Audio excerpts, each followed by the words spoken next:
This is the Revved Up Sports Show with Bobby Chaffee. We do have this nice little format that we try to follow every week. We don't usually follow it. And Rodney Rodriguez. Entertainment. Tell me something. I need to know something other than what I'm seeing. Y'all ready? All right, here we go. Here's Bobby and Rodney.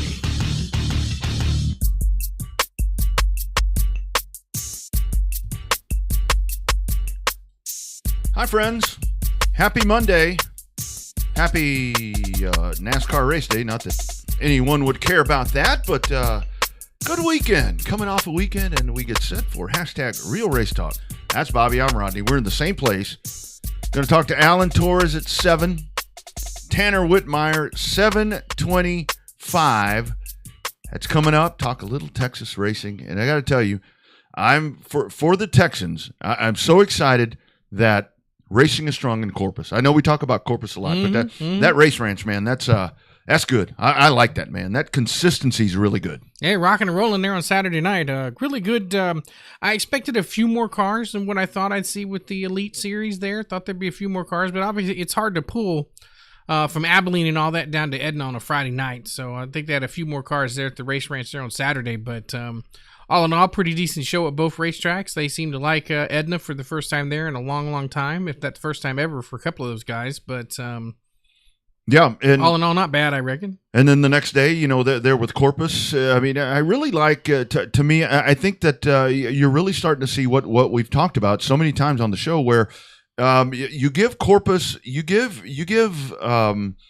CC a constant racetrack. You know that the show's going to be pretty solid. The track's going to be good, and so forth and so on. And they're going to show up. And it really seems like, I mean, it's healthy crowds. I mean, it's good car counts. And that's I think Owen. I don't know why he's taking both on, but then again, I do know why I mean, this is just what he does. And if there's somebody to do it, it's him. But he's got him a nice little 2022 started off there. And breaking news as of this afternoon, according to the Race Ranch. I'm not sure if it has been brought out a whole lot, but our listeners probably want to know. They announced today on their social media page that they have canceled the Mother's Day show next weekend. They're on the 7th. Buccaneer Days, a PRCA rodeo or a PBR rodeo, all kind of stuff. I would totally get that. It makes a lot of sense. Corpus has never really raced there on the Buccaneer Days back in the day. So right. It makes a lot of sense that Owen decided to take that weekend off. I'd love to get your thoughts, because I know this is one of the things where people were pretty hard on NASCAR. I mean, they're hard on NASCAR all the time. But the whole thing with racing on Easter, are those sacred days? I mean, I know for a long time, I mean, like at Kyle and Austin, we would race on Mother's Day because we would like give a flower to the moms or whatever the thing was. I really think that some of that's exaggerated, because so much of the sport is family generated. I mean, even with Easter, I mean, I understand. I understand that's kind of a different holiday, obviously, with everything that's about. But I think that people are that's kind of some of the old school thinking there. I think right now, especially being as important as it is, like in Texas, I mean, race dates are valuable right now. So I think that's something where we need to, and I understand why they're doing what they're doing there. I don't think they realize. Isn't that the funny thing? When you start scheduling stuff, and folks that haven't been on that end of it, you're just looking at scheduling sucks. You're just looking at dates. It's like, okay, boom, boom, boom, boom, boom, boom, boom, and you don't realize until it's like, oh shit, it's Mother's Day. Yeah, Not that that's a bad thing. I mean, scheduling is always tough. I mean, you know, because then you got to worry about, it depends on where you're at. You got to worry about Buccaneer Days down in Corpus. When you come to the fall up here in Central Texas, you got to, especially back at the Thunder Hill, the days, it didn't matter so much at Longhorn because it was more of a Labor Day or Memorial Day to Labor Day kind of racing season. But Kyle always had to worry about UT games. Yeah. Because UT games had a major effect on attendance. And it's not so much that the people are not attending the race to go attend the race live in person. They're keeping their ass on the Barca Lounger and watching the UT games versus coming out to the race. Right. And I think that's one of the big differences now when we talk about when it comes to like high school football. Because in Texas, I mean, like Langham's checking in here. I know football's big there in Alabama as well. But you know, the concept here in Texas used to be, all right, as soon as high school football starts, we got to shut it down. But that was, isn't it so funny that back in those days, that's when there was a lot of Friday night racing. I mean, San Antonio, but even like San Antonio and them, they would follow the same damn schedule that Austin did. but that was where, the travel thing. I mean, we talk about all the traveling right now, and that's the thing that I do want to point out about the Texana and the Corpus guys, because it's always like when you talk about folks, I talk to a lot of people where it's like, well, Waco won't travel. And they usually don't. And hell, they don't have to. And Cotton Bowl doesn't travel. They don't have to. I mean, travel's tough. I mean, travel's really tough right now. I mean, we saw it in Mobile this past weekend where folks were saying, where's the Texans? I mean, it's hard. It's hard with that. But where I was going back to, where it used to be back in the day, football starts in Texas, you got to stop racing. We don't see that so much more now, to where it's the big shows. Now the big shows are when it's happening. I think you've noticed it a lot come September. Most point races are usually done first weekend in October. For the most part, a lot of places mid-September, 1st of October is when most of the local points races are over for a lot of the local tracks. But I mean, the way that it shake out now, I mean, the NASCAR race at Bristol being on Easter Sunday was a hell of a lot better than what everybody thought. I mean, TV ratings proved that it was a pretty good success on TV wise, because the TV numbers right now, the ratings are more important now than they have been in about 5 or 6 years. Because the ratings now help determine the next TV package. And right now, ratings are through the roof. And I say through the roof, you're talking 16, 17% on some of these races for a yearly average.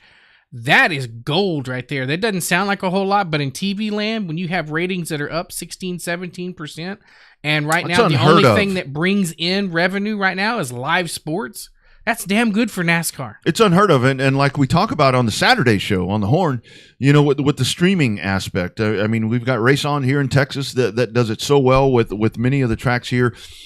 I think that's really a valuable asset. I mean, I can tell you Saturday night, I'm still reading texts that I was getting where there were folks, from North Carolina and a lot of people that were checking in. It's like, hey, neat to hear you on this platform, because they wouldn't check that. They didn't know before to look on Facebook or wherever the hell the races were on before. Mm-hmm. But I really think that gives you the power of just viewership, because it now it's just so much easier to not go to the racetrack. And that does suck. I mean, that does suck for the racetracks. And I can tell you, like Marianne is one of the ones where I don't think that I'm going to offend her when I say, back in the Thunder Hill days, she wasn't the biggest advocate of all of this Race on Texas and all of this other stuff right here.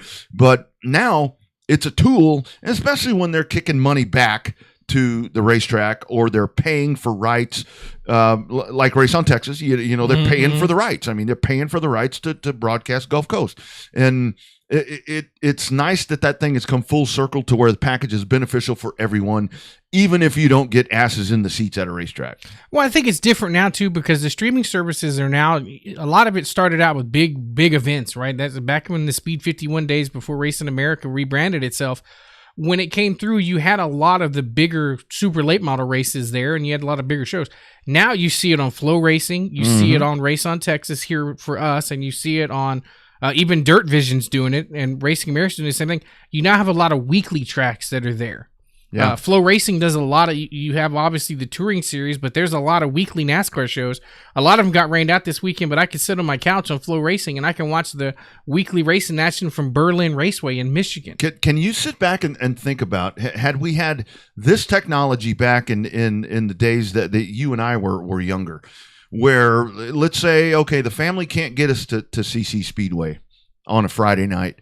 Let me just go to my living room. Let me go to my living room and turn on CC Speedway. We can't get to Speedorama. Let me go turn Speedorama on, or San Antonio, or Pan American, or Sooner, or Killeen.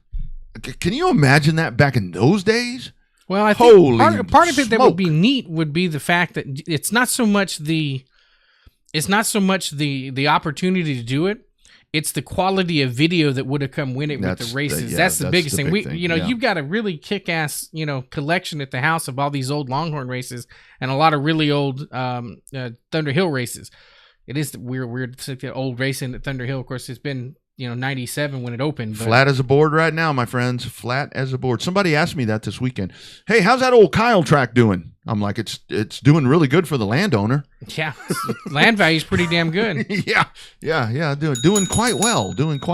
But you got a hell of a collection down there. But the problem is, it's collections from filmed down in turn one. Right. Not the same effect as something that's being filmed on top of the on top of the grandstands. Even the Corpus videos were filmed from down in turn one. Mm-hmm. They weren't filmed, anywhere near the start finish line like the stuff is remotely done today. I mean, there at Texana, it's not right at the start finish line, but it's pretty close to get that stand that they custom built for Race on Texas down there. So Yeah. I mean, I would love to have it back in the day for some of the racing quality. Not that these vintage VHS tapes are not cool. They're kind of cool. But there's a special. I mean, there's a filter that gets you the old VHS tape down TikTok. How far ahead was Vicky Askew ahead of her time? Filming these races, she had that camera mounted up on just like one of the, I don't know what that was. I mean, and it just kind of sat there, and that was, I mean. I remember I would go when I first started racing. I mean, my dad was like, you need to go to Miss Vicky's house and buy that video so you can see where you fucked up this week. so it was like clockwork. On Tuesday, I'd drive over to the Askews and she'd have the video waiting so I could see where I, would make mistakes. And man, that's crazy. It's crazy to think. There's a lot of videos. A lot of videos and a lot of mistakes. AA Alan Alexander checking in right there. That's some of the folks making the trip. And so I got to tell you a funny story about them. So I'm walking into the Mobile Regional Airport, and I'm kind of cruising through, still a little groggy, even though it was, 10 o'clock, whatever time it was. And so I'm cruising up towards the tarmac, and I hear something, and it's like, I hear some annoying voice going on. It was me. I'm hearing myself, and I look over, and there's Colin and Alan and these guys and those dudes making the trip, and full weekend for those guys. That was some tired puppies right there with three of those cars. Back to back, 2 nights. What were they doing at the airport? I thought they all rode together in the motorhome. Oh, no. High rollers like Alan and I, we fly. Oh. Mobile's regional airport. Yeah, I mean, at least it's not called an international airport like some of these little bitty regional airports. And I think Alan will attest to this. Alan, if you're still on there, that flight from Mobile to Houston, that sucked, man. That plane, I was so uncomfortable. I mean, I'm sitting there, my gut's hanging out because it was just so tight in there. I'm sitting next to this lady. Was it the puddle jumpers, 2 on one side, 1 on the other, like it was last time? Yes, and my ass was on the back row. They were a little further ahead than I was. I'm sitting there, and I'm sitting next to a very nice lady. She was, and she sits down, and she's like spread out. Oh, don't you hate that shit? And the thing is, and I know she's not listening. So I sit there and I'm like, okay, so I'm trying to make myself a little more narrow. But the funny thing was, dude, every time that I would make myself more narrow, like her legs would open further. Yeah. And I'm like, I hate that shit when I fly. I'm like, lady, come on. So what I would do to kind of try to get her to wedge herself in, if you want to call it that, is she had a mask on and she was wearing gloves and all this shit. Oh, God. So every time that she would spread herself out a little bit more, I would go, and she would like jump right up. And I was like, okay, close your legs a little bit. One of the few times that I have used that phrase. Few times. Did you get the people that, because if they're old shitty planes that make that trek from Houston to Mobile, do you get the people in the back, oh, Lord, we going to die? No, it was all good. I mean, it was. That was a rough, when we flew that last time, when I flew with you that last time to Mobile, that was a rough ass old plane. It was shimmying and shaking a little bit more than I thought it should. I was worried because the pilot said as we were, I mean, I don't know where we were, halfway, I guess. And he said, everybody needs to buckle up because there's a storm and it's going to get rough. And I'm like, oh, great.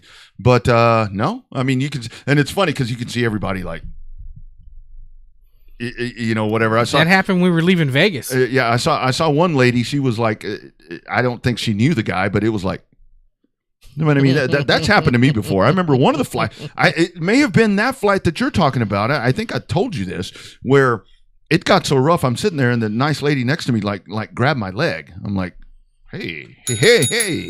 What kind of flight is this? Yeah, on the way out of Vegas, the guy I didn't sign up for VIP. The guy was like, we're going to have some crosswinds and it's going to be a little bumpy. And he was not kidding. It was bumpy as hell trying to leave Vegas with the crosswinds. It was about, on the ground level, you were looking at, 30 to 40 mile per hour gust. Yeah. And you get further up, you're talking about 60 to 70 mile an hour gusts into the crosswinds. I was like, oh boy. Yeah. It was not fun at all. So yeah. And I do want to, I know a lot of folks have asked me about the finish of that pro late race. I'm sure that you've probably seen that. It was just tremendous. And the funny thing is, it goes back to what you and I have talked about so many times where, when people say, oh man, only 6 cars. The hell, that was the second best race of the night because the pure stocks was even better, but they had a lot of those. But you can have a really good race with minimal cars, and that's what happened there. It just takes 2. Right. It produced a photo finish, and there's folks that are asking me about that, about calling that race. And obviously, Bobby, I mean, you're not mentally prepared, because you can't sit there and think. Well, the first question is the main text that I'm getting: was it fun? Yes. I mean, it's always fun. Crappy races are fun, for crying out loud. But with this race, I mean, as this is happening, people are like, were you thinking about what you were going to say? I'm like, no, because I didn't know what was going to happen. You never think about what you're going to say. You never do. It just kind of happens. And sometimes you crap the bed and other times you do good. But the other thing was, man, so when you called Max as the winner, did you see it on your monitor? Man, I know, no offense to anybody, and folks that I've worked with know I prefer to not have a monitor. It's a great asset. But you miss things. You don't call a race off the monitor. No, the monitor helps when they get strung out. It gives you something to talk about because Absolutely. then you can look at times and try to talk about it that way. But you never call the race off a monitor. We're not like John Gibson in the World of Outlaws where you come through and have this kick-ass setup with about 15 different monitors and all these, space age control looking stuff inside a local little studio. But like in terms of, I like having the live timing and scoring, especially with when we announce the smaller cars. Like your little sprints and your 600s and stuff like that, makes it a little easier to call because you can kind of just glance down and make sure the person that you're calling as the leader is actually the leader. Absolutely. It's a little easier on pavement. You don't have that problem on pavement because usually you get the cars are spread out a little bit, but Yeah. they still have good racing. I'm not going to get in this dirt versus asphalt. Well, sometimes they don't. But at the same we've been time, to plenty of dirt races that suck too. Same thing. But the funny thing about it is, I think it's super imperative for you and I and Milton or whoever is calling a race to be the one driving that show. And when I talk about driving the show, what it needs to be, because we watch these races, we've watched them. Newer announcers may not do this, and this is where we're showing our age, is we sit and we watch, and if the leader's 20 car lengths out, I ain't looking at the leader. I'm looking over here trying to find something to talk about. At where you can find something. And that's where you get a really good, because we don't have a producer. There's not a producer, and that's why I think it would be so hard, or kind of suck, as a matter of fact, like Bob Jenkins said, doing TV, because there's somebody telling you, okay, you need to talk about third or whatever. You need to have a story right there. And granted, if somebody wants to call us to do some TV, we would gladly do it. Absolutely. But that's why I really think it's in the hands of the announcer to really carry this thing out. But with that, I mean, for me, when I call that was all by the bare eye. And I'm gonna tell you just a little bit of backstory. I'll talk about it more Thursday on the other show. But here was the discrepancy, and I was telling Bobby about this, where it was such a crazy situation at the end of that race. So the race ends. It's pretty obvious that Max Calles wins the race. But what the dilemma was, what I didn't want to tell people, and I had this long to figure out what we were going to do. The scoring, which wasn't working on Race Monitor, the actual transponder scoring was showing Smith as the winner, when it was obvious that he was just a little short. And that's tough. Well, I mean, sometimes it is. You should have been the race director that night. Shit, no, I'm glad Brad was there. I'm so glad Brad was there. I'm sad that Mason couldn't make it, but I'm really, really glad that Brad was there. Yeah, that was a mess. Jonathan, yes, actually, or Roller, Depending how long you're there, you need to look up 105 Speedway. That is 105 Speedway. It's over in Cleveland, Texas. Make your way out. They race on Saturday nights. I think they race every Saturday night out there. I think they do now, yeah. Yeah.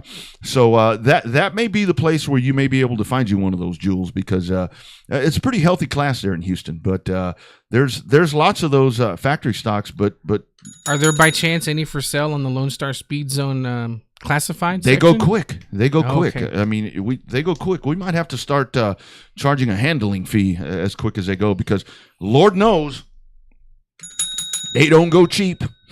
You know who's got one for sale? Who's that? GW's got one for sale. Oh, is that right? Yeah, his car, that 747 from last year's for sale, or it was. Yep. Look that up, Jonathan. GW Hessong, Hessong, and that's a proven winner. And he can, if he doesn't have one, I bet he can tell you where one's at. Yeah. The funny thing is, the lead times are getting harder, because like Allen's coming up. I saw that Johnny was asking about a factory stock, and I think I saw like a 2-month, maybe 3-month lead time to get those things. I guess it just depends on who you find. Why does it take that long to build a stock car? Because there ain't nothing stock about a factory stock. That's why. As Joe said, the modern day bomber. Yeah, right. The modern day bomber is an eco class. And hell, now to watch those ecos on the big half mile, that's where I'm like, I don't know about this, but you know, I want to get one. I want to get a V6 one and try to race out there. That thing right there, you just plant your foot and go, dude. It's like, just don't let up. I mean, it'll be like a Supercross. You're like, don't let up. I mean, make that thing stick. Figure out a way to give that thing a little bit of camber, even though you're not supposed to, and people probably do. But that's how you get around that. All in a little bit of wheel spacing. As long as they don't take the wheels off, everything's fine. Just a little bit right there, just a little bit. But inside information, shims work a hell of a lot. You know. Yeah, there's always ways. Not in a high five, but I know there were other cars that had all kind of shims and shit in the front struts. So there was one that was really fast in your days there. Yeah, I think that one may have had a little bit more of everything. It had a little bit of special shit all the way around that. That one had a good driver. That one had bone stock class, and one car's a second and a half faster than everybody else. Come on now. Well, that's and that's where it is cool with Mobile. The pure stocks. I mean, the pure stocks are great. I mean, I just love that, and they got out there, and it's good old stock car racing. It's a good old stock car racing, and that's what I like to see. Breaking news from Milton. Hold on, Milton. I'm getting a factory stock, and I'm going to drive, and you know, Milton, for a lot of years, people wanted me to do that. And you can ask anyone that may have had the privilege to listen to you on the radio, to listen to me on a radio. And that's where I'm like, that's probably not going to be a very good idea at a G-rated audience, because everybody wanted us to do that. I'm like, it's not a good idea. Plus, not to mention, if I'm going to get on the track, I want to be competitive. I want to be competitive. Having to screw around and think about what I'm seeing to talk about it, that's another distraction, and I've got enough distractions. There's so much stuff going through my head when I'm on the track, and a lot of it's not even about racing. I'm like, God, I hope the beer's cold when we get done, because this hasn't been a good day, and man, I hope so and so comes over to say hi, and man, I hope that one girl on the front row comes to say hi. Just kidding. Never thought that. Maybe when I was single. Well, you know, maybe the girl on the front row was the better half. Maybe. Well, one of the times. But anyway, it's I challenge people to do it. And what Racer chasers, come on. Racer chasers. What I think they should do, what I really think they should do, and I think you ran it, or I don't know if you ran it, but I know Milton did. No, did Milton? They had to do that announcer race again. I did it. Yeah. I had the high five was already broke, and I had to race in a borrowed car. Two of them. The one original car I was supposed to break got involved in a wreck, and then the one that I raced ended up having some front end damage. And the seat was a little. Maybe it's just because I'm a fat ass with a wide body. I've never been able to get a race car with the right size seat. Well, that's where you got to go in there. I mean, you got to do that extra, Bobby. You got to go in there and measure your hips and all of that. And I really didn't realize it till the dwarf car, because I remember Butch is like, okay, we need to figure out what size full containment seat you need. And I'm like, whichever one is cheapest. He's like, bullshit, so we figure out, and there's one that's actually, it's not built for me, but it's built for my, what do they call it? Hourglass figure. And I plop myself in there, and it's like, man, this is unbelievable. I mean, it was like even built for the shoulders and all that. I mean, it was a perfect. You're more of a vase guy, not an hourglass figure. More of a vase guy that you put the flowers in, or vase, whatever you. I've often thought, that'd be a cool thing to put like in the studio here. We had to put us 2 racing seats and mount them here behind the desk, and we can like watch. We're doing the show. And have 2 racing seats, that'd be pretty. I still had the high five. It's got the seat in it. Yeah. Oh yeah. I've got a couple. Won't fit either one of us, but yeah, got the high five. Put somebody in it. Well, absolutely. If you need a little bitty ass racing seat, let me know. We'll work on a deal to get that seat out of the high five. So your seat was narrow? Yeah, Jake Wright sat in that thing, drove it one time, and said it was a damn good fitting seat. Wow. Well, he liked it. I remember back in the day. I mean, my first race car had a bucket seat in that bad boy, and it was a matter of trying to strap yourself in, with the belts and do everything you were supposed to do. I remember when I ran that first enduro at San Antonio in 1986, I believe it was, and we get out there, and kind of the thing that I always did until I finally learned, after crashing a few times, to tighten the belts. And so I'm sitting there, and I remember going into turn 3, I think it was one time, and I'm like almost straddling the fire extinguisher, and I'm like, well, this feels good. It's probably not the thing to be doing. I think we still need to do an enduro car.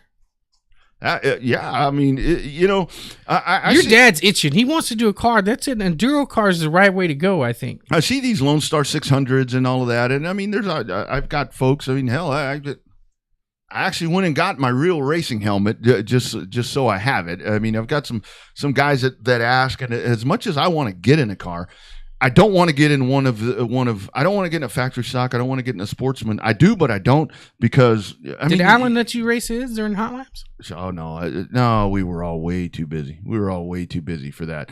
Wow, something never changes. Iceman. Well, thank you, Jake. I mean, and a lot of that is Jake Wallace's fault, because a lot of my racing tactics and social learnings and so forth and so on, I learned from the Duke. The Duke. So that tells you right there. But high, wide, and handsome. Them Lone Star 600s and all that. I mean, that looks like a great time. I mean, that looks like a whole hell of a lot of fun right there. And I do think for anyone that wants to be a part-time racer, that's the way to do it. That's the way to do it. Yeah, we should figure out something. If you'd like to sponsor us for a not a bomber, damn it, I'm an enduro car, just hit us up. We can make an advertising plan that works for you on a budget that works for you too. Faster the better. If you have one that's all cheated up, that would be the better one. Yeah, preferably. Yeah. We're kind of like the guys. We're like the ones with the daddy's money. We want the best. We want the best, the fastest. And we don't want to. Maybe they could do 2, and we could race against each other, a race within a race. I don't want to have to work on it. I just want to show up. That's like people, although for many of my years, that's what I did.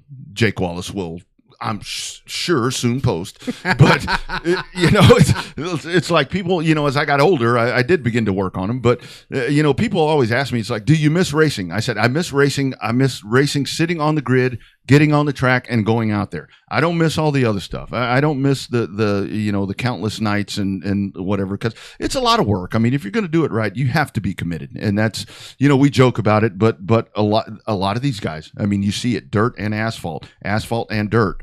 I mean, even with motocross racing or whatever, you are constantly, yes, you can say, Benny, you constantly are having to do something. And it's like, I've told so many folks where it's like they go out and they finally have a good night and they're like, oh man, I got it hooked up. I'm going to leave it alone. I'm like, be ready, because when you come next week, it ain't going to run worth a shit. So it's a lot of work. It's a lot of work.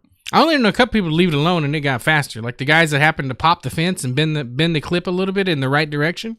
they got a little faster. I ain't changing a damn thing. Yeah, no shit, because your clip is bent in the right direction. Well, that's a thing. I mean, change your left side offset yeah. when you hit the fence and bent the clip to the left. I know we would be, you something happens and a car gets tweaked around a little bit, and it does. It makes it faster, and sometimes you never realize what it is, and then you go in the off season and you straighten the damn frame out, and you go out and it runs like hammered cat shit on opening night. But I mean, that's what happens. That's what happens. But we're going to the Lone Star Speed Zone hotline, and we're talking to a dude that punched the card, victory lane.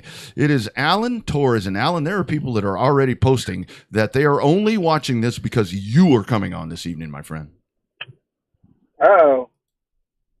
Oh, how y'all doing?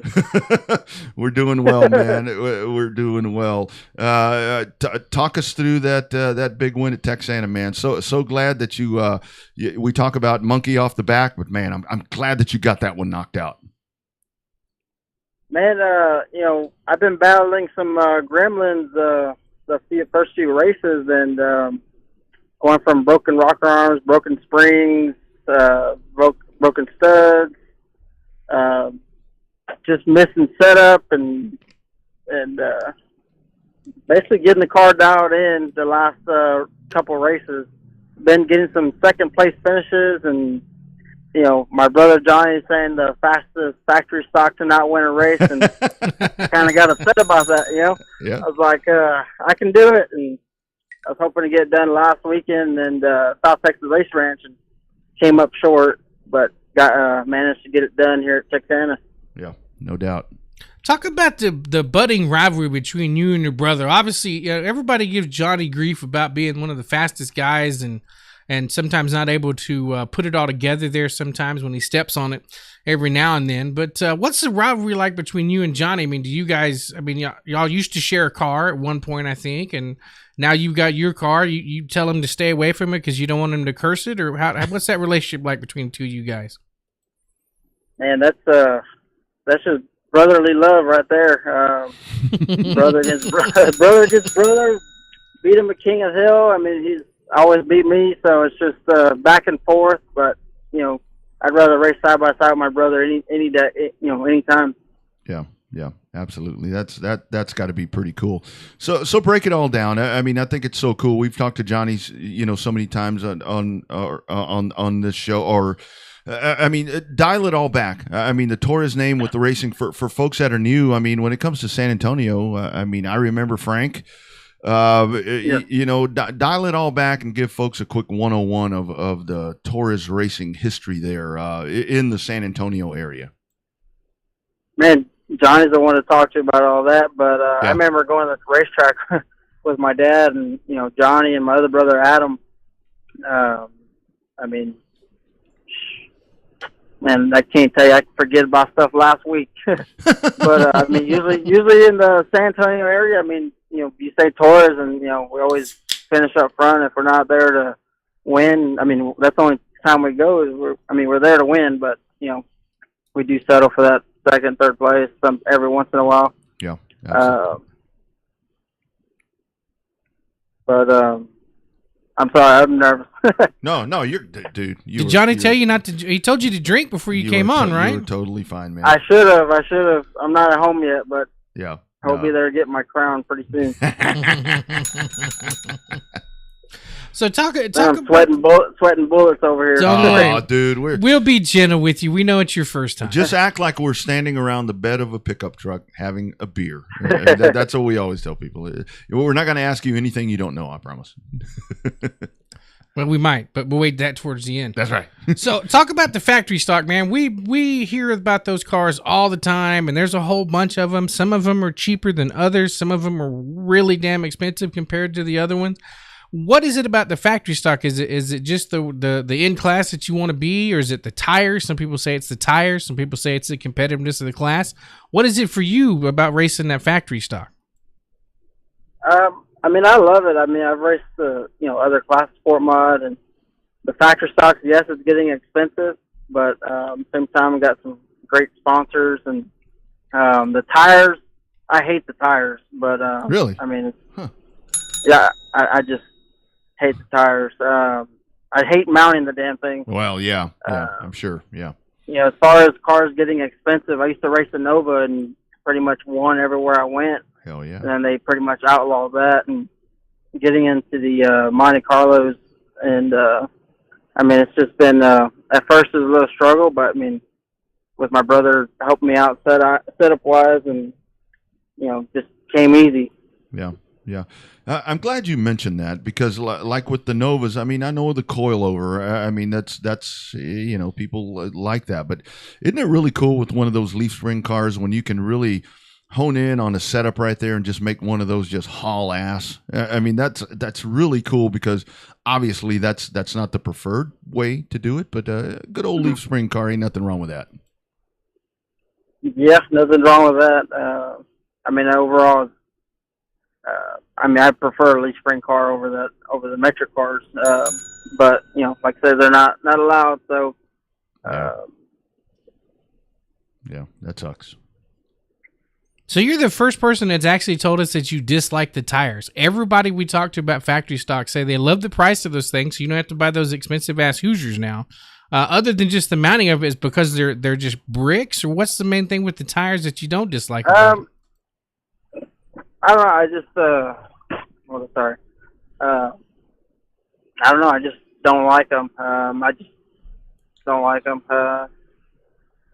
Yeah, no, I get it. I mean, it makes sense. I mean, to me, the concept is kind of weird, but whatever. I mean, the price thing is great, but anyway, I do want to ask you, Alan. So you guys there, when it comes to whether it be with 37 Texana and the Race Ranch, I love the cooperation right there, and then it's a great traveling fleet that all of you guys you like to travel, you like to get out and go run the other racetracks.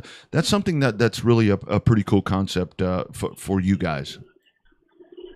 Yeah, I got Cotton Bowl, Waco. I'd like to go Waco on Fridays, but just our work schedule doesn't allow it. Yeah.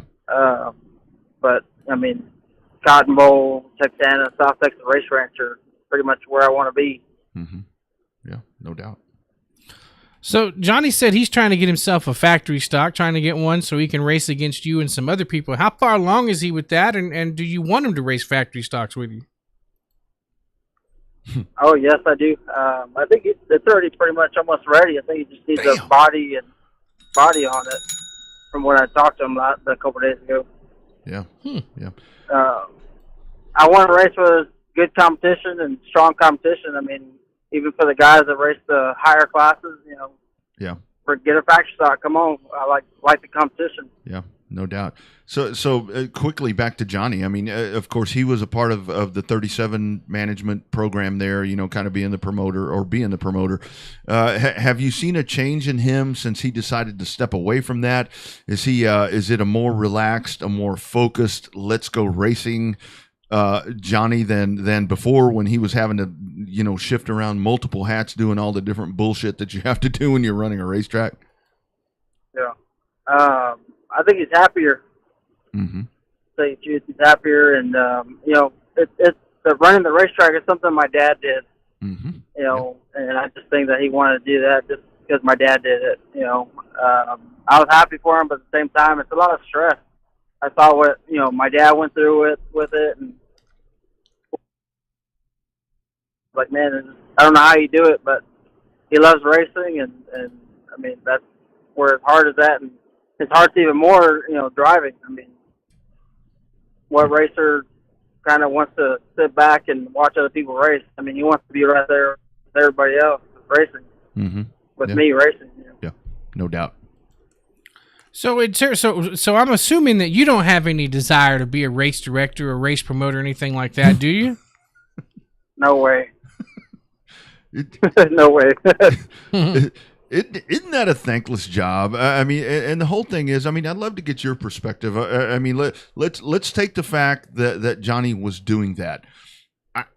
I think it's so important. I mean, I know there's always crap that happens. There's always two sides to every story, but I really wish that sometimes folks would take a few steps back and just not jump on here and start beating up race operators and promoters and all that, and just kind of give them a little bit of slack, and maybe a little one-on-one communication would work better with some of that. That's one thing. If I have a problem, I don't jump on I don't jump on social media. I mean, the social media is the number one killer for tracks. I mean, Yep. if you got a problem, man up and call. Don't put it on the internet where everyone can see it. Mm-hmm. It's just not how you go about it. Mm-hmm. And I think that's, people result to that, and it hurts the track. Well, I think that you'll be one to test to it. What we have found, and obviously we talk to promoters, we talk to racers, and a lot of stuff like that. You can accomplish a whole hell of a lot by one simple phone call, right? And it's not necessarily always going to be a bitch fest. Promoters like to hear good things too. If you have a good race, they like to hear that too. But I think that's an old school mentality where, now we have social media and the internet and everything else. Back in the day, you used to settle it at the end of the races, but now you got an opportunity to try to work things out with the promoter, because not everything's going to be, rainbows and roses and unicorns flying around the world. But, every once in a while in the racing, you get a little contact, and it's not necessarily the end of the world as long as you get a chance to work it out, right? Yes, sir. I had a very similar incident just a couple weeks ago. I'm not going to name the track, but got into it with another racer / owner, and, punches were thrown, but the way it all came down about it, I think, just went about it the whole wrong situation. And I won't go back. Maybe an apology would come my way. Maybe we'll go back, but as of right now, I won't be racing at that track. Yeah, yeah. I can just travel and take my money where, go race where I'm respected. Heard about that situation, my man, and I totally agree with you. And I applaud you for having that mindset. And yeah, that's the way it should be. So talk about that. I mean, what all do you have planned? I mean, I know that there's the beauty of dirt track racing is there's so many different places that you can do. So what's a month of May? I mean, I know you don't have your calendar in front of you, but what all are you looking to do? Where all can folks find the man that no longer has the fastest factory stock without a win, Mr. Alan Torres? Well, I'll be at Cotton Bowl this coming weekend, and then South Texas Race Ranch and Texana Raceway. I really want to hit up, go Waco and race up there, but just like I said, the Fridays don't work for me. Yeah. But those three tracks, so I'll definitely be there. Those three, whenever they race. Yeah, absolutely. And I do want you to mention, because you are in an industry with your regular business that you operate. I mean, talk about your regular business. I got a lot of friends in that same business, and I know that's something to where word of mouth advertising. I mean, tell everybody about 24/7. Yes, I own Allen's 24/7 Towing. Have a couple flatbed tow trucks, a 20-ton flatbed carrier, and then a 16-ton medium-duty wrecker. Basically 24 hours a day, 7 days a week. Other than me going racing, but I have drivers working. Nice. That's pretty much the business. I mean, I run Monday through Friday on call, day or night. Doesn't bother me. I have a driver who helps me out, of course, during the day. Yeah. But I'm the backbone of it. Dude, I'm in real estate, so you're like me. I always say, man, I'm like the cops. I'm always on duty. Yeah, I'm always on. I'm always here to serve. So we got one last question before we cut you loose. We told you we'd be gentle the whole time, and we think we have been. So I jokingly call your brother South Texas Sweet Tea when he races. What would be your nickname? The Big A? Bad A? Dude, I don't know. Bad A Alan Torres. we'll come up with something. It'll just happen. It'll just happen. I'll leave that up to y'all. Y'all are the pros at what y'all do. Good stuff, man. Good stuff. Congratulations, dude. I try to stay away from the drama. I want to race and have fun. Good luck. Good luck with that shit. Yeah. Hey, anybody you want to, we always use a platform here. I mean, anybody you want to thank, sponsors, obviously you're a lot of it's you, but anybody you want to, shout out, as the young ones say?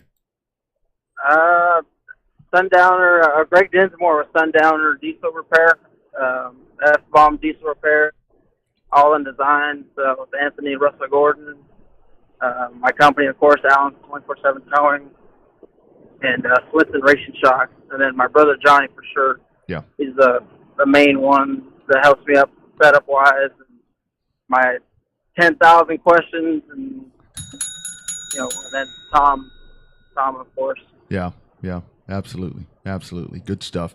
Congratulations, dude, on the win. I'm sure it's just the first of many coming up this year. Keep getting after it. I love your attitude, dude. We need more dudes that have the mindset that you do, because that's really the way to do it. And man, we look forward to talking to you again soon. Thank you. You got it, man. Take care. Bye. There he is. Alan Torres. I think he done good. Yeah, he was nervous in the beginning. I think we did okay. We weren't too mean to him. He done good, and that's a funny thing. And he had mentioned to me last night. He's like, "Man, I'm going to be nervous." I'm like, "Dude, I did mention about the booze and all that, because that's always the fallback. Sometimes that does backfire, but every once in a while. yeah. Well, but Spillman's his own unique animal. yeah. Anyway, but I mean, so good for him to finally to win with that factory stock car, because that like he mentioned, I mean, that has been the thing where it was the fastest factory stock, which it is, and the manner that he won the race. I mean, he goes to the top shelf and just kind of drives around those guys, and I mean, good for him. Good young dude right there, man. We need a lot more Alan Torres in the damn world of racing right now. Well, I mean, he had a really good run there. Had a really great battle with a couple of different guys there at Texana trying to come for the win. A couple of guys got into it in front of him, and he was able to take advantage of it. It's part of the things, like we joke about all the time. It is not a windshield or bug. It is a toilet or a statue, because in racing, you always get shit on. It's just a matter of how big and how bad. That's right. In about 9 minutes, we will talk to Tanner Whitmire as he will check in. He as well coming off of a victory this weekend. So it's a winners Monday night right here on the Revved Up Sports Show. Kind of some of the comments right there. I was checking in, Mike Knotts checking in from Cozumel. Oh, that's right. He went directly from. And the hell? Talk about a high road. This guy goes all the way to Alabama, does some racing. Now he's in the Cozumel. And then he says that the show sounds better after some margaritas.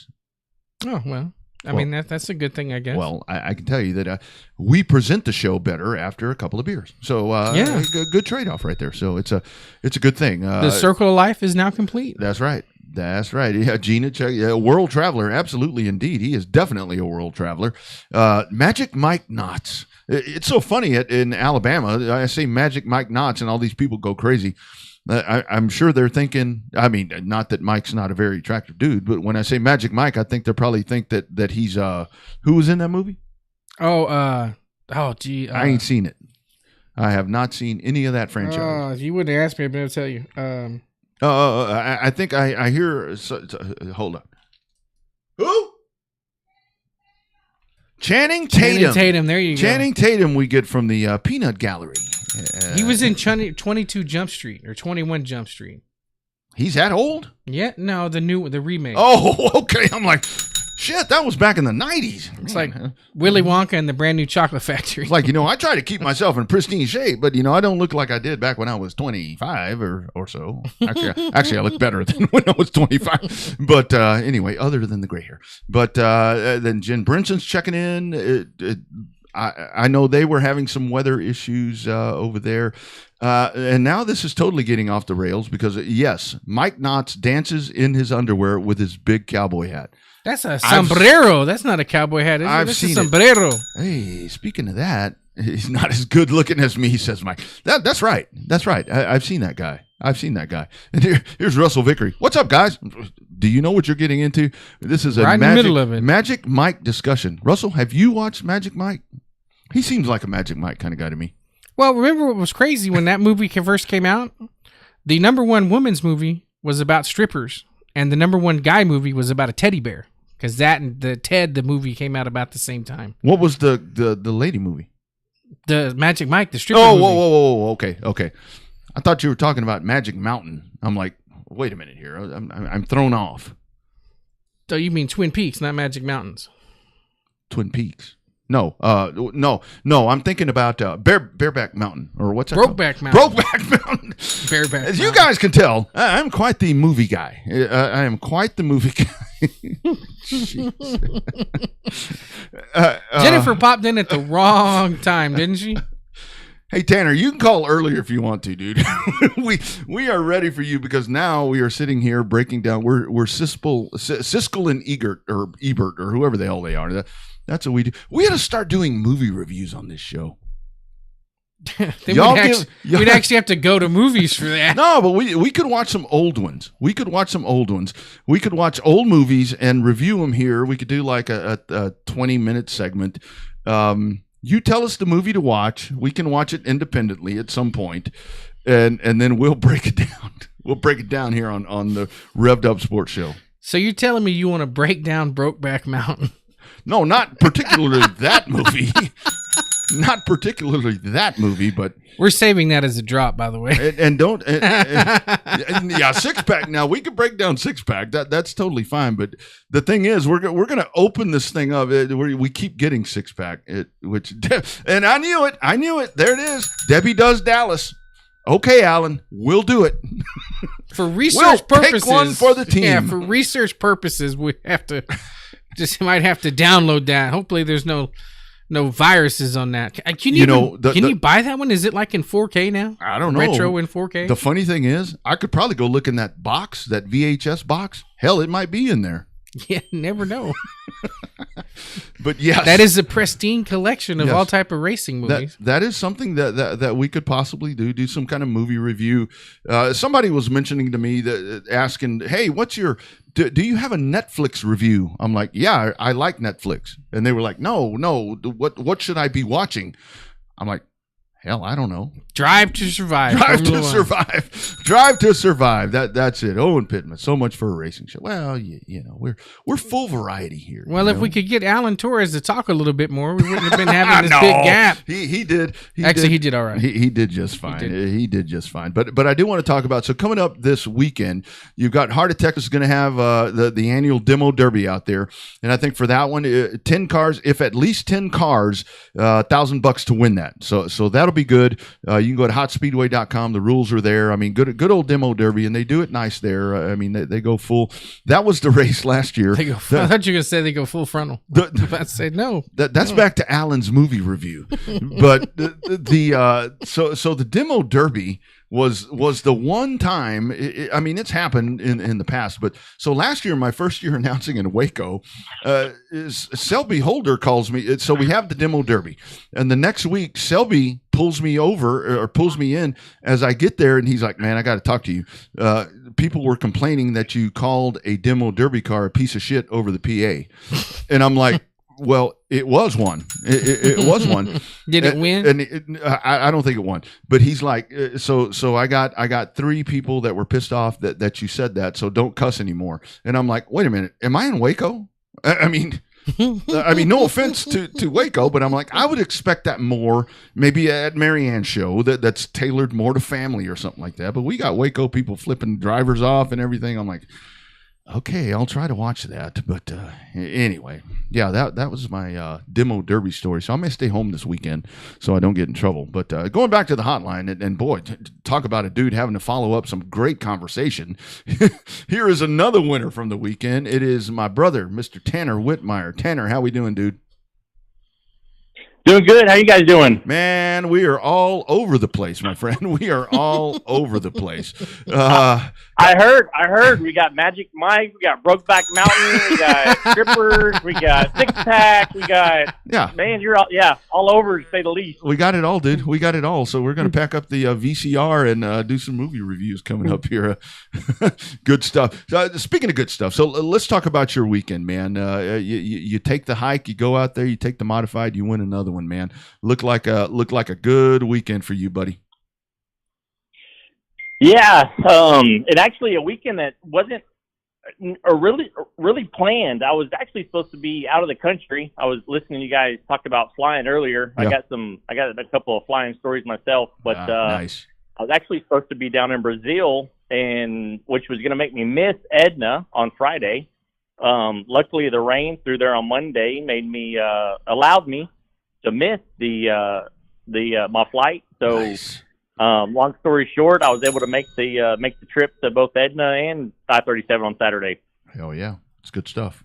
So Tanner, we used to run a sport mod, ran it all over, ran it with us in the Tom series, and then ran it successfully all over South Texas. We've been talking about somewhat the demise of the sport mod class as not being as many cars. Some guys are dropping back down into factory stock. Some guys like you decided to bite the bullet and move up to the full-fledged mod. So what was it that made the determining factor for you to go from the sport mod to the big mod? So, actually, I raced big mods about 15 years ago. I jumped from go-karts straight into a big mod at 15. Nice. Didn't know what I was doing, but we raced them for, I guess I was about 22, 23, and then about that time, all the big mods was falling off, and people were going to sport mods. So we jumped down and talked to Curtis Allen and got one of the first Western Flyers, and been with Western Flyer. It's all I've ever had for a limited modified, and raced that for several years. Ran the asphalt stuff, enjoyed the asphalt stuff. My dad raced a lot of asphalt back in the day, and always wanted to race asphalt, and so we did that for a little while, and then I don't know, we just kind of got the bug to go back to big mods, and the crate motor stuff started coming back, and mod count started coming up, and then I think what probably really pulled the straw out was last year, the separation really between USRA and IMCA for me, and just I got concerned with the car counts, which I really so far this year, surprisingly, limited modifieds have really had a good car count, especially down here at South Texas Race Ranch. They're knocking on 20 almost every weekend. It's been good stuff. Yeah. And talk about that, Tanner, because that is one of the things that, we see it. This whole circle, we've all, the three of us on this call, we've done this long enough to where you see classes start falling off. I remember when there were no sport mods, but you watch this thing happen, and it really does seem like right now that, like you said, because like when I go to Waco, there's plenty of modifieds. Marianne, plenty of modifieds. The Race Ranch, modifieds are healthy again. Sport mods seem to be pulling back a little bit, and a lot of that probably because of the factory stock. I'd love to know your opinion of the factory stock and just everybody just converging to go run that race car. Yeah, I was almost one of those guys that got a factory stock. Mm-hmm. I was fortunate enough to race one of the Dotson's factory stocks a while back, Matt Dotson's, and I guess about a couple of years ago, and raced at the Clash. First time ever in a factory stock, sit on the outside pole. Also, that guy that spun it out on the first lap in the first turn. I was that guy also.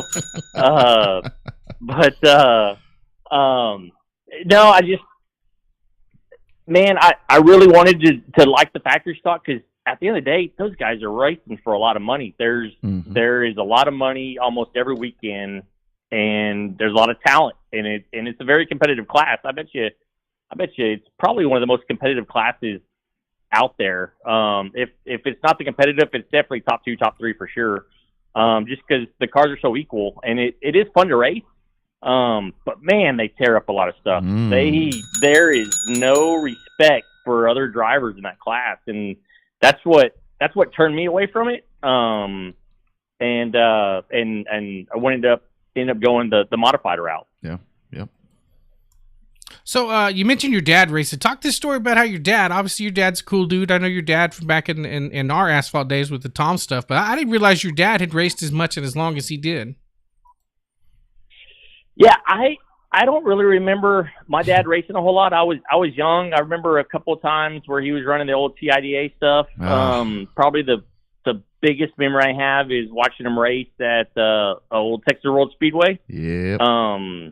And remember NASCAR guys was there. Saw Darrell Waltrip in the lobby at the hotel. Dale Earnhardt was there racing.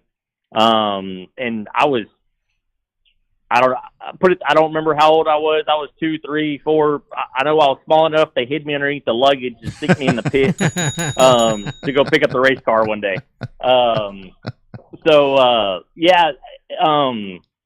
no, like I said, watched a couple of videos for the people that maybe watched a lot of the asphalt stuff at CC Speedway. He drove the number 19 and raced the late model stuff right there when we got out of it. Yeah. Yep.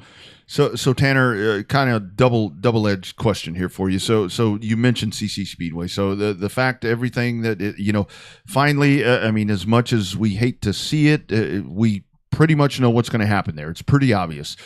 Your thoughts on that, and then on the flip side, your thoughts. We were just talking about with the race ranch with Owen taking that, and STS was great, but I mean now that there's really a path, it's a very consistent path with what's happening now.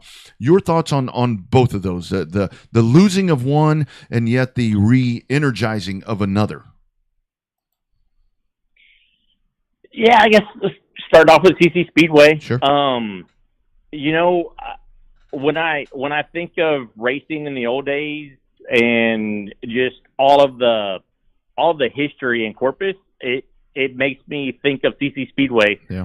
And a lot of times when you're talking to maybe people that were in Corpus at one time or racing from several years back, stories, so forth, a lot of times they still think of CC Speedway, whether they're true race fans and at a dirt track every weekend, or maybe they just knew somebody or knew a name, and a lot of times they still relate to CC Speedway. So it's tough to see that place to go away. I mean, it's another racetrack we're losing, right?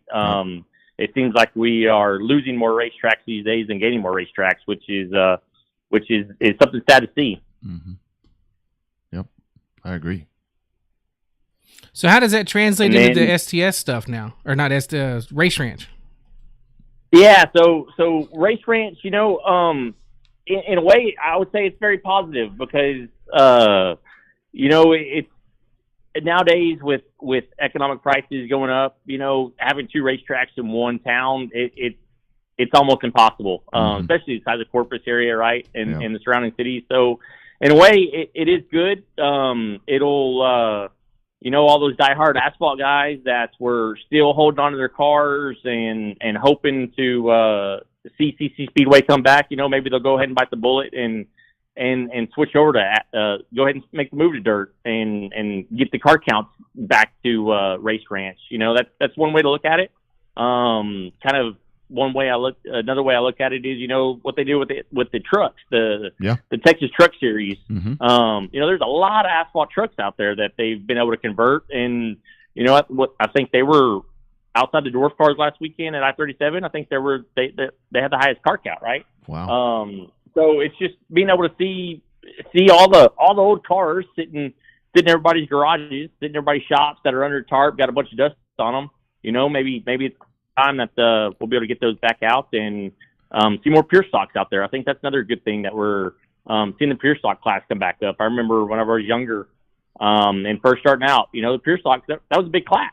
Yeah. Wow. And they kind of turned into either into limited modifieds or into modified. Everybody at some point in stage they want to go up and up. Mm-hmm. And then I think now we've kind of gotten to economic challenges with it, whether it's travel or cost of parts, motors, whatever it is. And so we're in this tough time. You're starting to see these classes that are still very competitive, but maybe not run as fast, maybe not have the quickest lap times, but it doesn't mean that they don't put on a good show or don't put on a good racing. Mm-hmm. And I think we're starting to see that, and I think we're starting to see better racing because of that, because the guys that were running factory stock and gained all that knowledge and experience running factory stocks at a faster speed, faster lap times, they've been able to pull that back into the pure stocks and make those adjustments and drive much better lines and drive more aggressively, but still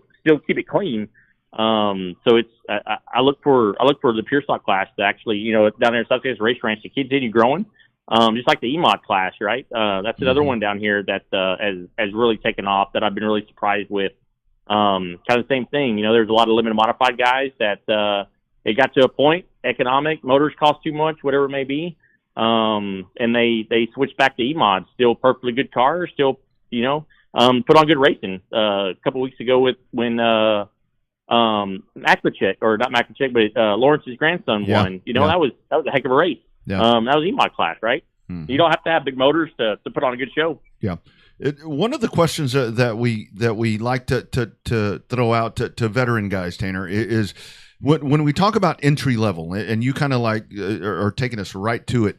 Is there, because it seems like with the folks that we've talked to on the show lately, it's like 50-50 about, is there really an entry level class? I mean, pure stock. I mean, back in the day when I was a kid, pure stock would have been the entry level. Now you've got the 4-cylinder class and so forth. Is there really an entry level class, or has that really gone by the wayside, in your opinion, just from what you remember as to what happens now? Well, first off, Roddy, you caught me by surprise. You called me a veteran. I didn't think I was that old or had that much experience. I just meant that you've driven for more than 5 years. yeah. No worries. That is a good point, and I'm arguing myself right now. So my son Trip racing go-karts. Yep. I still have my limited modified still sitting here in the shop. Mm-hmm. Anybody listening looking for a limited modified, I got a full race ready one ready to go. You just got to put a seat in and go. And if you ask Trip, he's ready to jump in. He's ready to go. He's 10 years old. You know, is 10 years too young to jump in a limited modified? To me, I think he's still too young. I know we've got some kids that are 11 years old, 12 years old that are out there. I know Stevie Whitaker's son, Stevie's the third. You know, he won pure stocker this year. I think he's 11, maybe 12. He's right there. And I've been debating whether to turn, my limited modified into EMOD and let my son Trip race it as an EMOD. But that's a good question. I jumped into modified at 15. Yeah. And it seems like I don't know. It seems like just the age and the talent is getting younger and younger. There was last year was it a 14-year-old that won the 602 crate model at late models at Bristol last year? I believe so. Yep. It's kind of like the older people, age is just a number. It's not, same thing. Younger people, age is just a number. It's when you're ready to bite the bullet and figure out how much money you want to spend on tore up race cars on the weekend. Yeah, and a lot of that, isn't it? I think with the young kids, because we always hear that the young kids kind of, it's frowned upon. But, I think a lot of that is, it really is possible for a very young kid, boy or girl, whatever, to be grounded. To be ready. I think a lot of that, it comes back to us as the parents to really teach them the right way. Make them work on the car. Make them do things. That maturity level, it really is possible to have that at a young age. Totally agree. What the one thing I argue, and this isn't just in racing. This is any sport. It's the parent living their dreams through their kids' lives and making their kids do what they want. That's the hard thing that I have with not just racing, any sport involved. Oh yeah. Now that I'm a dad, I'd say that's the biggest challenge I see. And with me jumping in a modified at 15, it was me working on the car. It was me. My dad, don't get me wrong, dad was there. He was guidance. He helped me. Mom, she was there. Family. They were all there to help me. But the person doing the labor that was dirty, that was me under the car, and I learned a lot. I wouldn't be as successful today without being able to do that. Without my dad guiding me. And I'm trying to do that the same with my son Trip. I want him to be just as involved in doing it. And so now that as you call it, I'm a veteran, sitting there watching other kids get into it, right, and racing, and I can relate to what I'm going to say the old timers on these kids just show up with money. I think Kyle Busch even said it the other day on truck drivers. They're there with their family money. Right. I can appreciate and I can respect young kids racing that are turning wrenches. What I have a hard time respecting is the kids that show up and they are Tom Cruise out of Days of Thunder that can drive the race car but don't know anything else. That's right. Yep. So, Tanner, talk about racing with Trip. I mean, those little go-karts, as small as they are, those little things are badass. I never realized how fast they were going until I got down there from Edna one night and, got to stand 3 or 4 feet away from them buzzing by us, during kart racing at intermission. But talk about that whole program. Some people will say that it's not, we don't need to waste the time and all that. But, I mean, the next generation of racers has got to come somewhere, and most of them are coming up through these go-karts. Yeah, so you guys actually brought it up a little earlier. So entry level, what is the entry level? To me, entry level is go-karts. So starting off, right? So if you cannot be smooth and consistent racing a go-kart, and making lap times that are not a second difference from each other, we're talking a couple of tenths of each other from lap time to lap time. That's what it's about, and getting your foundation of driving, to me is in a go-kart, and getting your patience.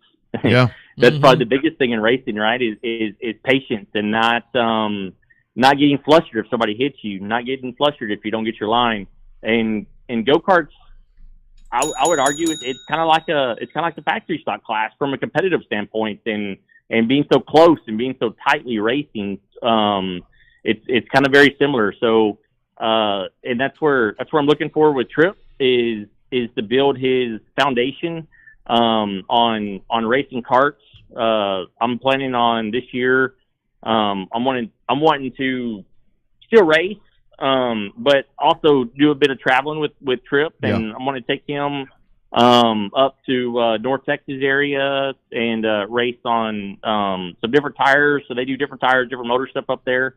And then, really, we didn't get a chance to put it together last year, but Jeff Allgaier and myself, we were trying to take Trip and Jude racing out to North Carolina. So if you're not familiar, there's a track in North Carolina with Millbridge that essentially all the NASCAR kids pretty much show up. They race on Tuesday night. Yep. And I'm going to blame it on Jeff for missing, not reading the calendar right. Actually, it was me. I didn't read the calendar right to get everything pulled together. But this year, definitely going to take Trip out there and go run with all the NASCAR kids. I don't know if you guys saw it. Trip commented on Trip Racing's Facebook page. We called out Brexton and Kyle Busch on the father-son combo on son one. Now it's up to dad. Well, the Whitmeyers, we put it on them. So call them out. Oh yeah. Go whip Brexton's ass. That would be cool. And yes, that would be really cool. I love that, man. That's going to be so cool for those kiddos to get to do that. So what? And it's funny that you mentioned that when you talk about with the karts, because I know. Not that I'm done, but in the later years of my racing, when Butch let me get in the dwarf car, dude, I became a much better driver. So I kind of did it in reverse, to where it's like, okay, I'm going to drive this. I wish that, that I'd have done it the other way. But anyway, so you talk about trips. So what else? What about you? What's your plan the rest of the year? Obviously, being right there with the race ranch, are you gonna travel around? Are you gonna get outside of South Texas, or what all is planned for you the balance of the year? Yeah, so great question, Rodney. Planning on racing as much as I can at South Texas Race Ranch. Just I have a lot of local support: Sam's Ford, First Me Bank, Revolution Insurance, Towboat US, Cobalt, Coastal Bend Airboats. These guys are top notch from support. So I want to race as much locally as possible, just to create the brand awareness for those guys and give shout outs to them as much as I can. Right now, as far as immediate, I was actually planning on racing at South Texas Race Ranch Mother's Day weekend. I got the pass from my wife Kristen to let me race, and then I got the text message today. Hey, they're all racing this weekend. Looks like we get to celebrate. I'm like, man, I haven't bought a gift yet. You're like, she's not listening. shit. Less than a week. You're all right. Walgreens, my friend. Walgreens. Yeah. No, I'm yeah. just kidding. So, I'm just kidding. So no, at this point, from the modified stuff, probably gonna take the rest of the month off. But I'm planning on going up and racing the All-Star Shootout or All-Star Tour, whatever they call it now. It used to be the Red River Shootout. Yeah. So planning on doing that at the end of the last week of May. Looking forward to a week longer racing, five days of racing at 5 different racetracks. Love it. No, I'm looking for that to be a good time, and then after that, probably race here and there, but really try to being that it's the summer. Kids are out of school. Try to do as much go-kart racing, much traveling. Like I said, get up to North Carolina, race with those guys. Get up to North Texas, and then but really focus on trip racing his karts. My youngest one, Braddock, sometimes he's one to race, sometimes he's not. Like I said, I'm not the parent to try to live the dream through my kids. And if he shows up wants to race, we're gonna race with him as well. But if not, we're gonna bounce around Southern U.S. with chasing Tripstream and racing. Yeah. So is it crazy for you? I mean, and when I said veteran, I mean, seriously, what I meant by that was, so you've had your years in the car and obviously still going, but now you've got a kiddo ready to rock and roll. I mean, you said he's ready to, I mean, he's ready to go right now. So do you ever really sit back and take that in and think, man, I remember when I was the young kid, when I was the one that I'm ready to go. And now I'm the one trying to control this young guy that's just full of energy and ready to rock and roll. Do you that hindsight 2020? Do you ever look at that and say, man, my life has changed? Yes, 100%. Yes. And I would say the biggest challenge of all of it is patience. You think you need patience in a race car? Amen. Patience. Teaching your son how to race is, I think, brings it to a whole different level. Yeah. Mm-hmm. Yeah, it really does. But no, it's fun. Listen to my dad. I always asked him when I was younger, "Hey, do you miss it?" And he was like, "Yeah, but I really enjoy it more watching you be successful and watching you race and I'm at that same stage as well. I haven't quite been able to get myself out of the behind the steering wheel, but you're not that much of a veteran yet. You're not that much of a veteran yet to do that. But yeah, I enjoy watching him. It's amazing on just seeing his level and experience and development grow. I mean, there was a time we showed up to L87 Speedway and he didn't want to even get out of my truck. He didn't even, I finally convinced him to get in the seat of the go-kart just to sit in it. And he didn't even race that night. And it was just one of those nights. It was an off night. And when I talk about patience, it pushed my patience to the limit. And then we fast forward. He's been iRacing. He iRaces under my name. If anybody's iRacing and you think you're racing against me, you're not. I have not been on iRacing and since pre-COVID. Wow. And he won. I think sometime a couple months back, won $250. I got an email from iRacing. Hey, you just won a bunch of money donated in your account. And I was like, and then Trip, I hear in the other room, Dad! I'm like, what just happened?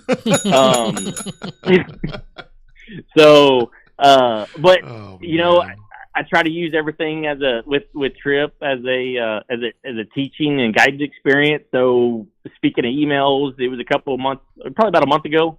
I received an email that you had been put on probation for racing, for iRacing, and I was traveling. I was out of town, and I come back into town, and I asked him. I said, "Hey, did something happen a race a while back?" And his head just turned, looked down to the ground. And he just talked. I knew I should have took that guy out, and he just admitted to it. And I was because he didn't know that I knew that he'd been on probation, right? And I was like, well, we're gonna see if he's gonna tell me the truth or not. Yeah. And he did. He fessed up to it, and he goes, "Dad, that guy was taking me out under yellow. He was running into me, and we on a green flag lap. I ran in too hard and kind of on purpose, and I took him out."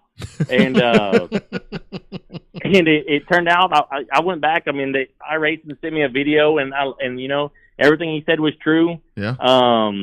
He trying to think, and that other guy ended up getting black flagged. So I'm assuming really the other guy was upset because he got black flagged, and he was like, "Trip." He was like, "Man, it knocked my points rating off. What was I supposed to do?" And I kind of think of myself. I was like, well, there's only so much you can take, whether it's iRacing or in real life. Exactly. I mean, guy runs into you every weekend. What are you supposed to do? That's right. You can only wait so long. Stand up for yourself. Yeah.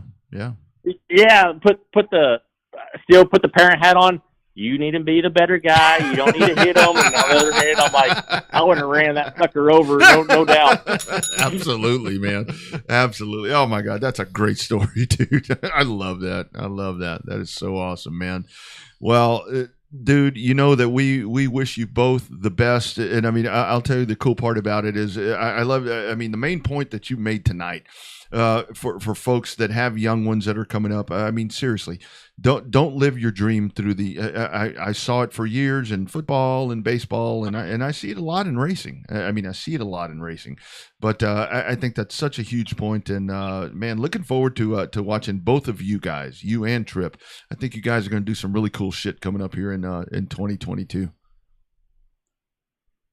Yeah, it's been a successful year so far. I could only dream about having the success that we've had this year. Trip and I, we were joking on who's going to win the most races. Uh-oh.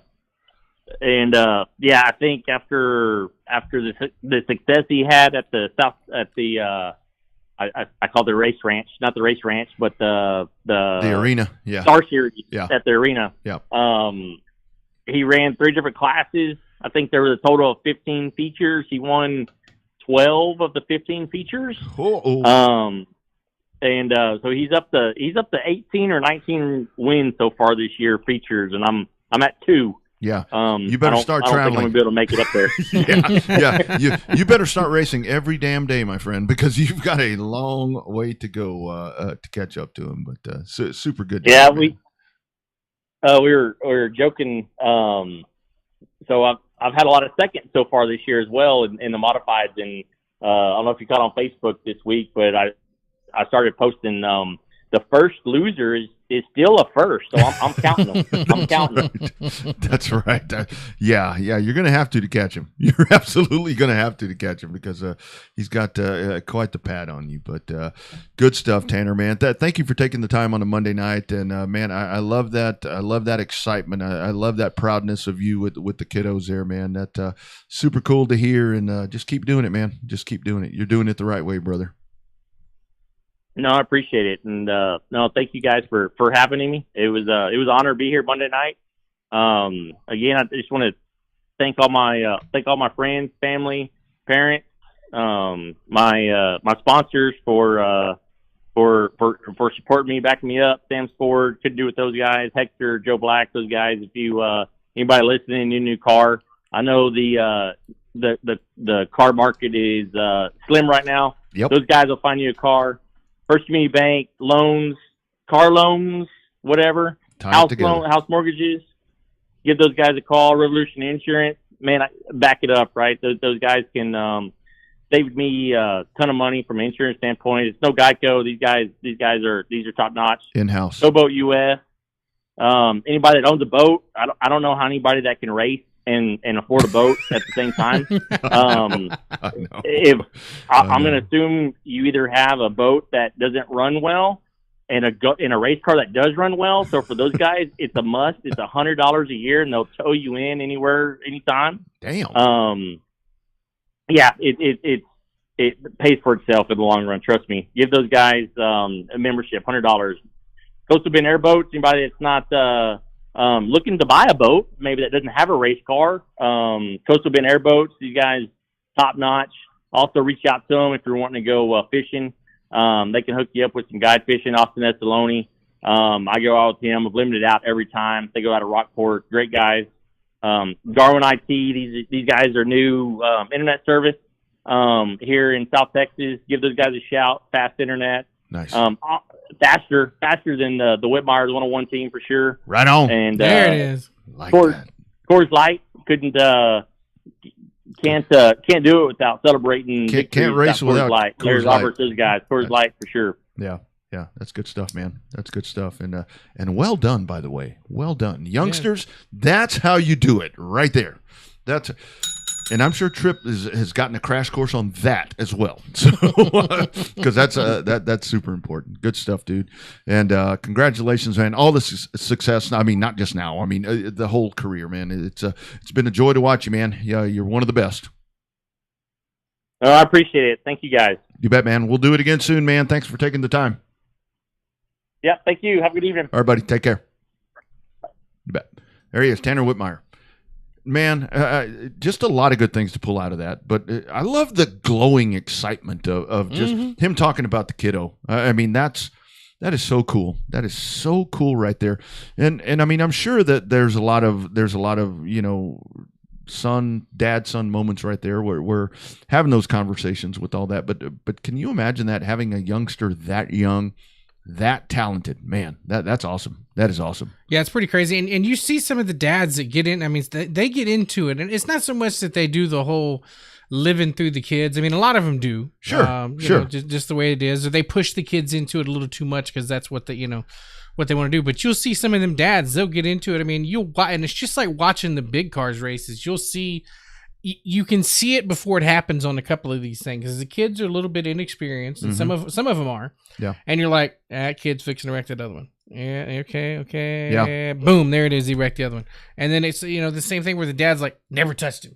Yeah. No, yeah. Take the blinders off, Dad. He knocked the shit out of it. Well, and I got to tell you, I think one of the best examples that I saw, I mean, this weekend, and I've had the pleasure to race with Drew Simmental, and you go back and you watch his whole history. I mean, starting out with the quarter midgets, I mean, a lot of success with all of that.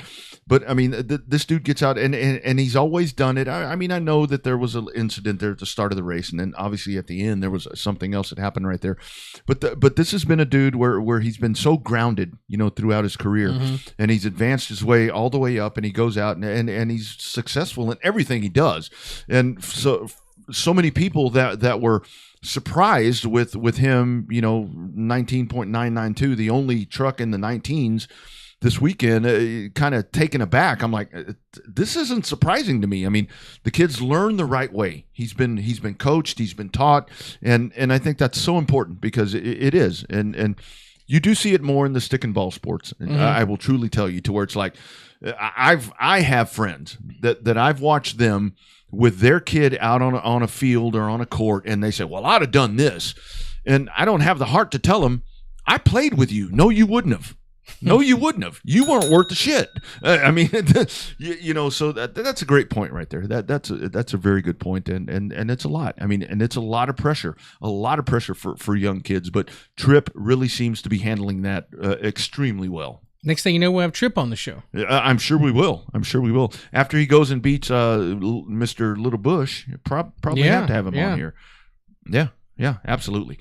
Great stuff right there. This has been a good show. This has been and thanks to Tanner for bringing it back on the rails too. Yes, that's right. I mean, we were movie reviews and all of that, and that's something seriously we can do. But don't give us no 3-hour movie, because I don't have 3 hour.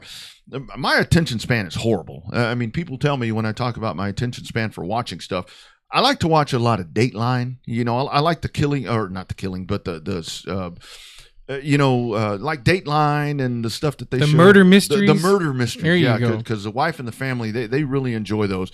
So I like those, but those big old long drawn out things, I'm just, I don't know. They were talking about, have you seen the new Batman thing? They said it's over 3 hours. I'm like, sorry. It's not on HBO Max yet. Not yet. Not yet. Only one I'm looking forward to is Top Gun 2. Oh, man. Come on, Tom Cruise getting back in the F-18 Hornet. I mean, come on, man. That don't do it for me. Is McGillis? Is she? No, it's Jennifer. What is her name? Plays the girlfriend this time around. Nettles. No, Oh, that's a singer. it's a singer. We'll have to talk about it when we're off the air. Criminal Minds comes to mind. I mean, that's something that's pretty good. I think that's been a really good or a good franchise. And the one, what's the one that Law and Order? Too many, man. Too many. It's like there's too many of those. And then you have all the what's the other one with the different cities? I'm like, come on, man. But yeah, Jennifer Connelly. Oh, I know that she's an older girl. Yeah. No, I mean, but her age though, she's still holding on. Yeah. She was actually in a movie. A friend of mine, Deborah Cole, who used to be, she was with Dudley and Bob on KLBJ back in the early '90s. Jennifer Connelly and her, they starred in, I think it was called The Hot Spot, and that's one of those good old movies. Go look that one up. We should review that one. That was a good movie. That was a good movie. We'd have to. I don't know how we'd find it, but wait, that the one with the firefighters? No, I don't think so. Oh, that's a different one. No, I don't think so. Okay, that's the one. That's like one of those ones that Alan Alexander's talking about. Oh, okay, all right. Double A. So if you want us to review those for you, we're going to have some kind of membership. So I don't know. We'll have to come up with something. Oh, Collins, he's smart. He can find that shit. But yeah, no. If you've got a movie that you'd like us to review, preferably clean, maybe we can do that. Movie review on Russ on movies, or something like that. Something like that. Great show. I mean, thanks to Alan Torres, and congratulations to that dude. Revved Up Review. The Revved Up Review. I felt kind of bad there for Alan because he told me last night. He's like, I'm going to be nervous. I'm like, nah, dude, you're going to be fine. You're going to be just fine. He was nervous. Whitmire wasn't nervous. Shit, no. Tanner could talk another hour. He done this a time or two. He has done this a time or two. And I'm sure that we will have Trip on here pretty soon. Again, kind of that review, not again, but on here soon. Demo Derby at Heart of Texas Speedway. Cotton Bowl Speedway has the Southern United Sprint Series. That should be a good show because they put on a hell of a show in Edna a couple of weeks ago. And they get on that big old badass track over there and get after. And of course, regular racing there as well. That's the only ones that I looked at. I mean, but I'm sure 105 will be going. You go up to DFW, all of those tracks will be blowing and going. Devil's Bowl and Kennedale, everything. It's going to be a full weekend. It's not anything that I think will be that Mother's Day is going to affect, with some of the other tracks. But I do applaud Owen and them for taking the foot off the gas with that. I like that call, honestly. I do like that call. Well, you got to find out. You got to find your target market, and the promoter's job is put butts in the seats. You don't think butts are going to go in the seats? It's probably not a bad idea. Yep. If you're going to be watching on TV, of course, with Big TV, you will have the throwback. You'll get to see some of the old paint schemes right there at Darlington for that good racing right there. And that, not to be outdone, we'll talk about it more on the Saturday radio show. You're going to have the damn Grand Prix of Miami. That's right. Going to be some fun stuff happening. 305 worldwide. Man, that's going to be good. That's going to be some really good stuff. Thanks to everybody for being a part of the show. Thanks to our two guys, Alan Torres and Tanner Whitmire, for being a part of the program. Thanks to all of y'all for engaging. Now we know how to get y'all to engage. We start talking about dumb shit. Well, that's what we only do compared to some people. Dumber shit than usual. Go find yourself a local track this weekend. Enjoy the racing. If you can't stream it somewhere, there's plenty of places. What's your week looking like, my friend? It's kind of wide open now. I got to figure out, fine tune some Mother's Day plans. If not, I'll probably try to make my way up to Cotton Bowl for the first time in a while. Nice. Gonna be fun. Hope you have a great week, friends. Always watch the weather. Never know what we're going to get. We're into crazy weather season, so keep an eye to the sky. All right, y'all. We are back next Monday. Thanks for checking in. It's #Real Race Talk from Texas. It is the Revved Up Sports Show.